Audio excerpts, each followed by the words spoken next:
Hey yo les Godin, c'est l'Ermite et vous êtes bien sur la chaîne de l'Ermite légendaire. On enchaîne sur les rumeurs de DBS Remake. Mais avant ça, abonne-toi, mets les petits pouces en l'air, like, partage, ça aide la chaîne. Je te remercie d'avance. Allez, c'est parti.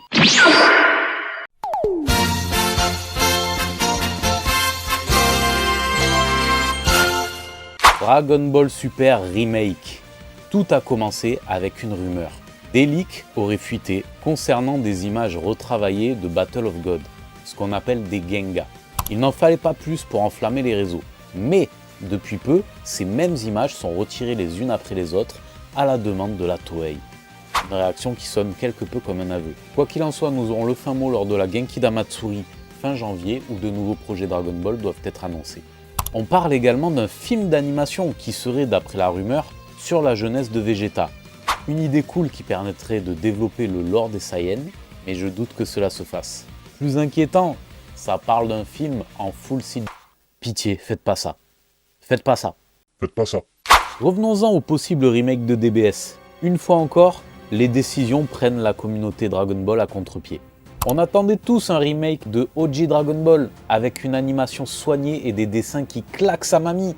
Mais non, on nous sort DBS Remake. Bon, bien que ce soit qu'une rumeur pour l'instant.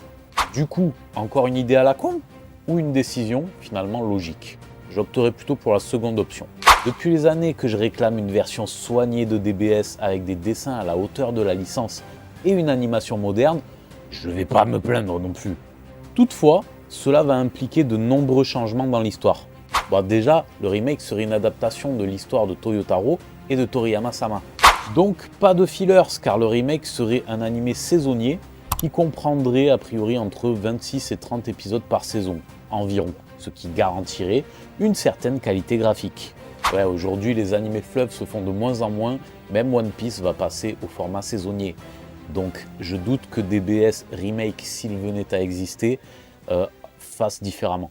Pour ce qui est des différences scénaristiques, il n'y aurait plus de SSJ Blue Kaioken, ni de SSJ Blue Evolution, qui ne sont pas présents dans le manga.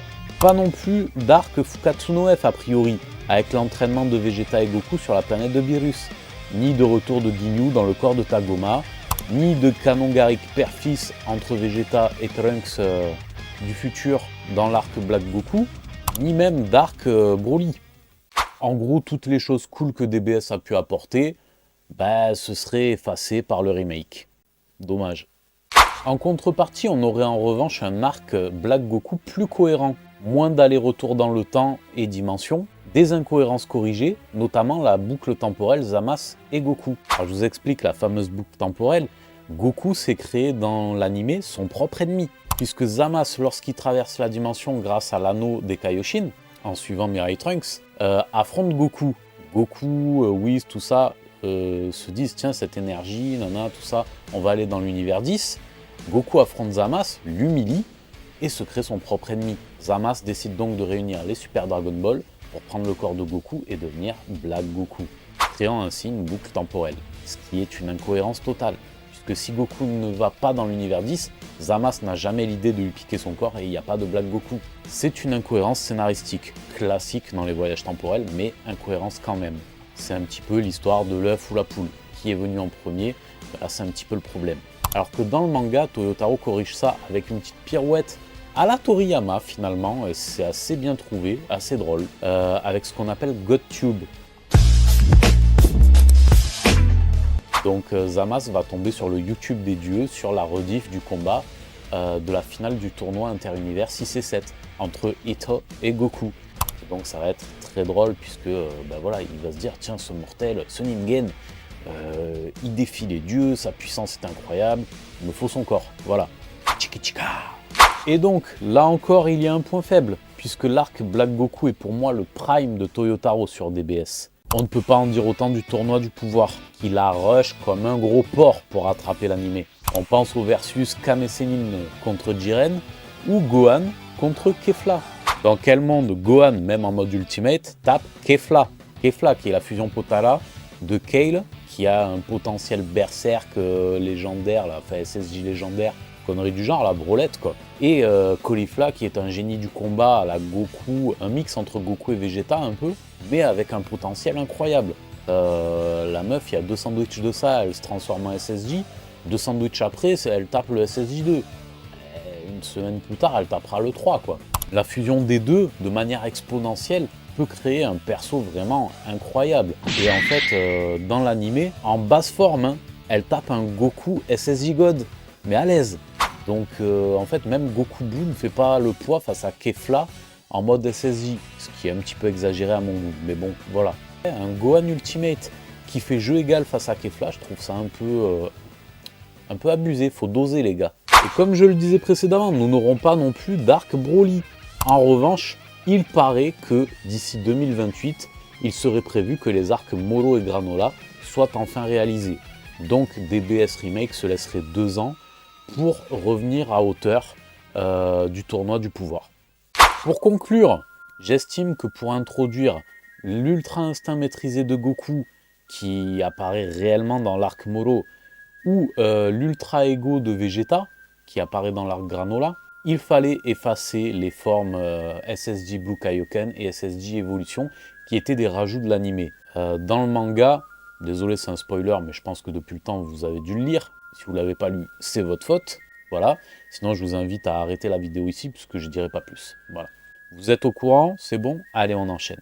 Donc du coup, dans le manga, au lieu du SSJ Blue Kaioken et du SSJ Blue Evolution, Goku et Vegeta commencent à maîtriser davantage le SSJ Blue. C'est un SSJ Blue maîtrisé. Donc on est un petit peu dans l'idée de l'Ultra Instinct déjà et de l'Ultra Ego.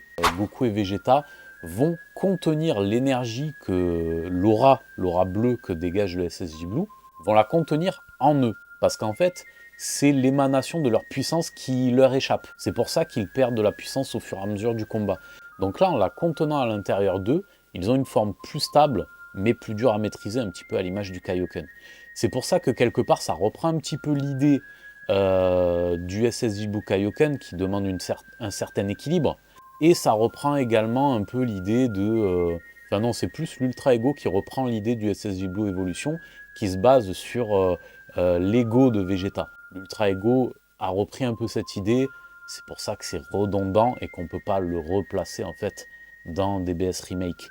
Ça crée des échos, on va dire, des légères incohérences et des débats stériles qui n'auraient pas lieu. Ouais, qu'est-ce qui est plus fort, le SSJ Blue Evolution ou l'Ultra Ego?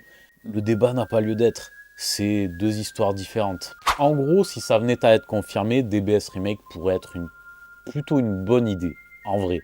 C'était pas la chose attendue, mais en vrai, quand même, ce serait une bonne chose, je trouve. Ça apporterait une cohérence et une homogénéité à l'œuvre. Donc, je dis pourquoi pas, vraiment. Voilà, dites-moi ce que vous en pensez en commentaire. Mettez les petits pouces en l'air, abonnez-vous, likez, partagez, je compte sur vous, ça aide la chaîne. Vraiment, la chaîne a toujours besoin de vous pour grandir. C'est grâce à vous que la chaîne de l'Ermite Légendaire existe et continue d'exister aujourd'hui et de grandir. Donc, je vous en remercie infiniment. 2025 n'a pas été forcément un grand cru pour la chaîne parce qu'il y a eu beaucoup de projets qui sont mélangés. J'ai repris le travail, donc tout un tas de choses. J'espère qu'on fera mieux en 2026. Ça se relance tout doucement, donc pourquoi pas. Je vous dis à très bientôt. Soyez curieux, construisons notre légende. Ciao.